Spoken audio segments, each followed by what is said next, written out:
صبيح عبد يا wareegtay madaxweyne oo soo saaray waxa uu cafis u fidiyay maxaabiista laga soo wareejiyay dalka Seychelles ee u xidhnaa falalka burcadbadeednimada madaxweynaha ayaa markuu arkay dastuurka Jamhuuriyadda Soomaaliland qodobka 9 xubintiisa shanaad markuu arkay xeerka wareejinta maxaabiista xeer lambar 352 qodobkiisa 16 iyo qodobkiisa 20 xubintiisa labaad oo dhigaya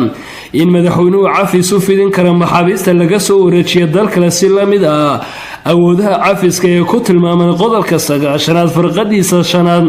ee dastuurka Jamhuuriyadda Soomaaliland markuu arkay maxaabiista u xidhan falalka burcadbadeednimada ee lagu soo xukumay dalka Seychelles ay Jamhuuriyadda Soomaaliland u aqbashay xabsi ku hayntoodu ay ahayd inay ka qayb qaadato dadaaladii caalamiga ah ee la dagaalanka burcadbadeedda oo halis weyn ku hayay badweynta Hindiya iyo Badda Cas markuu arkay ujeedada heshiiska Jamhuuriyadda Soomaaliland la gashay dalka Seychelles ee soo wareejinta maxaabiista u dhalatay dalka Soomaaliya ay ku salaysnayd arrimo bini'aadanimo ay ka mid tahay in maxaabiistu helaan dal ay bini'aadanimadiisa diin ahaan dhaqan ahaan iyo duluqad ahaanba ay fahmi karaan loona soo dhaweeyo eheladooda maadaama xaaladaha amni ee ka jiray dalkoodu aanay suuro gelaynin in loo wareejiyo xabsiyadooda markuu arkay maxaabiista u xidhan dembiyada burcadbadeednimadu in muddadii ay ku jireen xabsiyada Jamhuuriyadda Soomaaliland loo sameeyay dhaqan celin iyo toosin taasina ay keentay inay la yimaadaan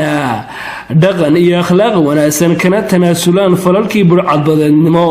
markaan tixgeliyay ayuu madaxweynaha Soomaaliland codsiga madax dhaqameedka waayeelka iyo ehelada maxaabiista burcadbadeednimada u xidhnaa ee laga soo wareejiyay dalka Seychelles markaan helay qoraalka soo jeedinta xafiiska xeerlaliyaha guud ee qaranka ee 166 kuna taariikhaysan bisha 7/24 sanadka 2019 waxaa go'aansaday ayuu madaxweynaha Soomaaliland in laga bilaabo taariikhda maanta aan cafis gaar u fidiyo maxaabiista laga soo wareejiyay dalka Seychelles ee u xidhnaa falalka burcadbadeednimada kuwaasi oo kala ahaa Maxamed Axmed Ciise عدو علي عثمان عبد الله يوسف هرسي أحمد علي عثمان أحمد علي سعيد محمد أحمد علي بشير خليف حاشي عبد الرزاق محمد علي عبد الفتاح أحمد حسن نور محمد آدن شمال محمد علي علي محمد علي عبد الله محمد حسن عبد تهليل حسن داير عبد الله ورسمي عبد القادر عبد علي عبد النور حاشي آدن محمد محمود حسن أبو بكر أحمد عيسى